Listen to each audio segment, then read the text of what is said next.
क्या हिमाचल में हाथ डालकर बीजेपी ने भारी भूल कर दी? क्या कांग्रेस की डी और बी टीम, जी हां, डी और बी टीम हिमाचल में कांग्रेस की सरकार बचा लेगी? दोस्तों, मेरा नाम है कुमकुम बिनवाल। आज सुबह अचानक जब खबरें आई और कल रात से ही जब खबरें आ रही थी कि राज्यसभा चुनाव में क्रॉस वोटिंग की है कांग्रेस के 6 विधायकों ने और बीजेपी के कैंडिडेट को वोट दिया, तो ऐसा लग रहा था कि हिमाचल में कांग्रेस की सरकार गिर जाएगी। सुबह तो ऐसी खबरें भी आनी शुरू हो गई थी कि हिमाचल प्रदेश के मुख्यमंत्री सुखविंदर सिंह सुक्खू ने इस्तीफा दे दिया। हालांकि खुद विधानसभा जब वो आए तो उन्होंने अपने मुंह से ये बात क्लियर की, खुद ये बताया कि उन्होंने इस्तीफा नहीं दिया है और उनकी सरकार इंटैक्ट है, उनके विधायक भी इंटैक्ट है और अपने पूरे 5 साल का कार्यकाल वो पूरा करेंगे। तो आखिर अचानक कुछ घंटों के अंदर कैसे कांग्रेस ने खेल पलट दिया और कैसे कांग्रेस ने हिमाचल में अपनी सरकार जाते जाते बचा ली और अब कैसे मोदी जी और शाह की जो टीम है उसको टक्कर देने वाली है कांग्रेस की डी और बी टीम। ये डी और बी टीम क्या है मैं आगे आपको बताऊंगी, लेकिन सबसे पहले दोस्तों इसमें तो कोई दो राय नहीं है कि हिमाचल के अंदर जो हुआ है वो कांग्रेस के लिए एक बहुत बड़ा क्वेश्चन मार्क है।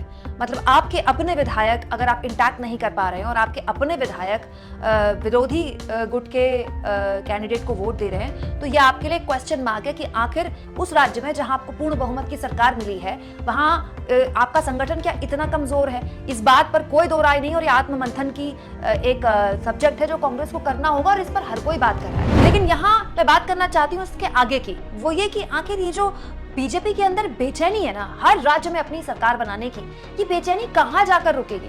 दोस्तों, अभी जो हिमाचल की स्थिति है, भले ही सुक्खू कह रहे हो कि वो उनके विधायक उनके साथ इंटैक्ट हैं और वो अपने पूरा 5 साल का कार्यकाल पूरा करेंगे, लेकिन ऐसा संभव है कि कांग्रेस आलाकमान मुख्यमंत्री बदल दे और सरकार, क्योंकि विधायक यही चाहते हैं कि मुख्यमंत्री को बदला जाए और सरकार चलती रहे हिमाचल में कांग्रेस की। लेकिन बड़ा सवाल यह है दोस्तों कि वो हिमाचल जहां 1.5 साल पहले खुद मोदी जी ने वोट मांगा था, आपको याद होगा 1.5 साल पहले हिमाचल में मोदी जी ने अपने चेहरे पर चुनाव लड़ा था। जयराम ठाकुर जो कि बीजेपी के हिसाब से एक बहुत ही सफल मुख्यमंत्री रहे थे बीजेपी के, उसके बावजूद भी उनके चेहरे को पोर्ट्रे नहीं किया गया था। मोदी जी ने अपने नाम पर वोट मांगा था, बाकायदा लोगों से कहा था कि आप लोग विधायकों को मत चुनिए, कमल का बटन दबाइए और सोचिए कि आप सीधे मेरे हाथ मजबूत कर रहे हैं। हालत ये हो गई थी हिमाचल में कि कई बातियों को तो मोदी जी ने, जिनमें से एक का वीडियो सोशल मीडिया में वायरल भी हुआ था, उसको खुद फोन किया था कि आप क्यों चुनाव में खड़े हो रहे हैं। उनको मनाने की जोर आजमाइश प्रधानमंत्री मोदी ने खुद की थी और वो वीडियो बीजेपी के लिए काफी किरकिरी भी बना था। उसके बावजूद भी, इतना सब कुछ होने के बावजूद भी हिमाचल में प्रचंड बहुमत के साथ न केवल कांग्रेस ने सरकार बनाई, बल्कि जो वादे कांग्रेस ने किए थे सस्ते एलपीजी के या ओल्ड पेंशन स्कीम के, उसको लोगों ने हाथों हाथ लिया। तो सवाल ये दोस्तों कि जिस राज्य ने बीजेपी को मैंडेट नहीं दिया वहां बीजेपी इतनी तत्पर, इतनी आतुर क्यों है सरकार बनाने के लिए? ये बात सही है कि कांग्रेस के अंदर खेमेबाजी हद दर्जे की है, लेकिन अगर कांग्रेस के अंदर खेमेबाजी है तो हर जगह ऑपरेशन लोटस चलाने की जो आतुरता है, जो बेचैनी है, इसका क्या मतलब है? अगर देश में कोई मंदिर लहर चल रही है, अगर देश में मोदी लहर चल रही है और मोदी जी के नाम पर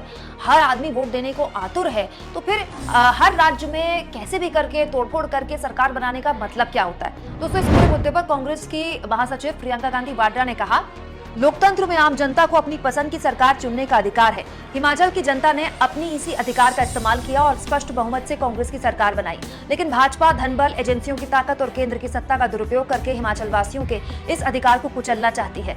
इस मकसद के लिए जिस तरह भाजपा सरकारी सुरक्षा और मशीनरी का इस्तेमाल कर रही है, ये देश के इतिहास में अभूतपूर्व है। 25 विधायकों वाली पार्टी यदि 43 विधायकों के बहुमत को चुनौती दे रही है, तो इसका मतलब साफ है कि प्रतिनिधियों के खरीद फरोख्त पर निर्भर है। इनका ये रवैया अनैतिक और असंवैधानिक है। हिमाचल और देश की जनता सब देख रही है। जो भाजपा प्राकृतिक आपदा के समय प्रदेशवासियों के साथ खड़ी नहीं हुई, अब प्रदेश को राजनीतिक आपदा में धकेलना चाहती है। दोस्तों, इस ट्वीट के साथ साथ कांग्रेस खेमे से खबर ये भी आ गई कि कर्नाटक के उप मुख्यमंत्री डीके शिव कुमार, जो कि बहुत बेहतरीन रणनीतिकार माने जाते हैं, और हरियाणा के पूर्व मुख्यमंत्री भूपेंद्र सिंह हुड्डा को हिमाचल रवाना कर दिया गया है, बाकायदा उनकी पूरी टीम के साथ। दोनों ही नेता बेहतरीन रणनीतिकार हैं। अभी कुछ दिन पहले हरियाणा के पूर्व मुख्यमंत्री का बाकायदा एक वीडियो भी सोशल मीडिया में वायरल हुआ था, जिसमें वो थाने से एक कांग्रेस विधायक की बाह पकड़कर उन्हें ले जाते हुए दिखाई दे रहे थे। ये उनका कुशल लीडरशिप दिखा रहा था। वहीं डीके शिव कुमार ने कैसे कर्नाटक में बीजेपी की पूरी मशीनरी को परास्त किया और कर्नाटक के प्रचंड बहुमत के साथ कांग्रेस की सरकार बनाई, यह भी ज्यादा पुरानी बात नहीं है। तो ऐसा लग रहा है कि डीके शिव कुमार और भूपेंद्र सिंह हुड्डा, जिनको पर्यवेक्षक बनाया गया है इस पूरे संकट से हिमाचल की कांग्रेस सरकार को निकालने के लिए, वो लगातार विधायकों के संपर्क में है। उनसे कहा गया है कि आप एक रिपोर्ट तैयार कीजिए, आलाकमान को दीजिए,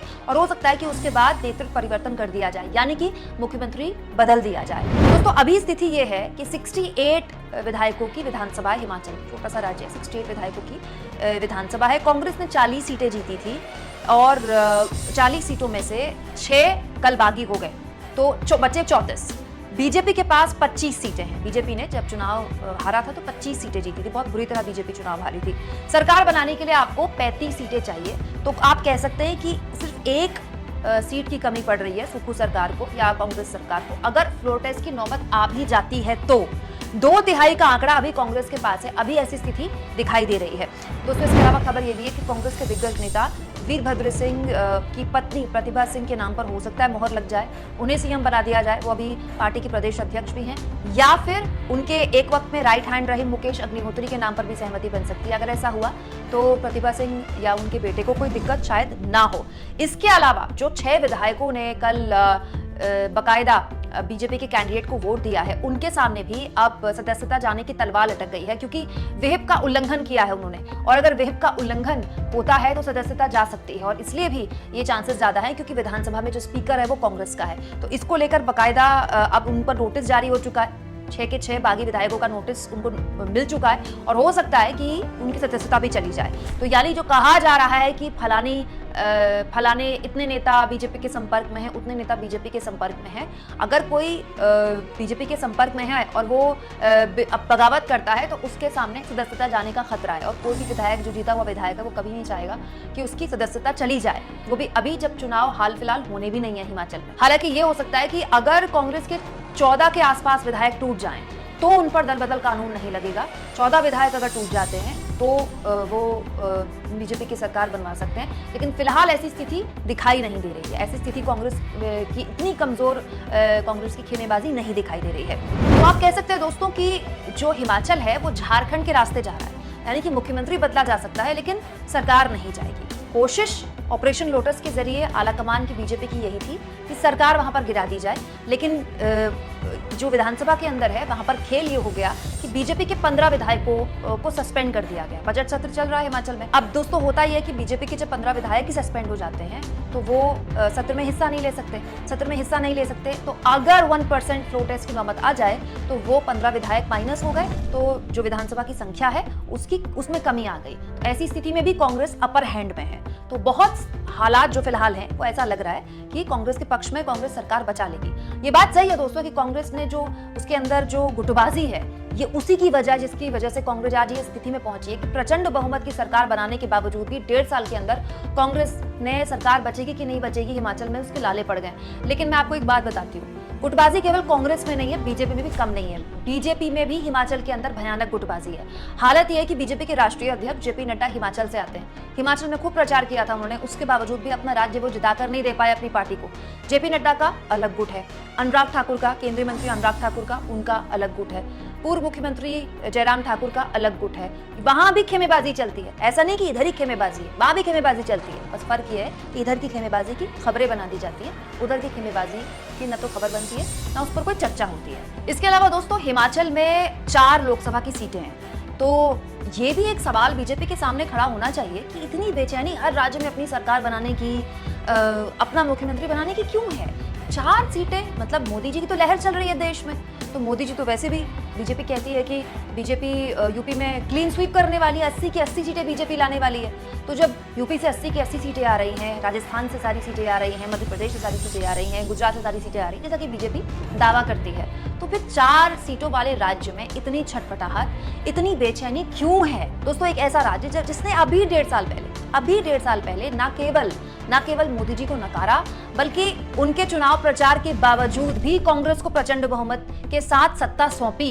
वहां ये जो टूट फूट कांग्रेस के अंदर हुई, उसमें जिस तरह से बीजेपी कूदी कि सरकार गिरा दी जाए, ऑपरेशन लोटस यहां पर चला दिया जाए, ये क्या एक मतलब स्वस्थ लोकतंत्र तो छोड़िए, दुनिया की सबसे बड़ी पार्टी को शोभा देता है। मतलब ये तो वही बात हो गई कि जहां हम जीते हैं वहां तो हम सरकार बनाएंगे ही, जहां हम हारे हैं वहां तो डेफिनेटली सरकार बनाएंगे। हाल के सालों में तो ये फैशन चल पड़ा है कि अगर विपक्ष की सरकार किसी राज्य में बन भी जाती है तो 5 साल अगर पूरे कर ले तो बहुत ही बड़ी बात हो गई। आप इस मुद्दे पर क्या सोचते हैं दोस्तों, कमेंट बॉक्स में जरूर लिखें और जितना हो सके चैनल को शेयर करें दोस्तों, सब्सक्राइब करें और थैंक्स और ज्वाइन, ये 2 ऑप्शंस हैं जिसके जरिए आर्थिक तौर पर भी आप चैनल के हाथ मजबूत कर सकते हैं। अगर आप ऐसा करना चाहें तो प्लीज करें।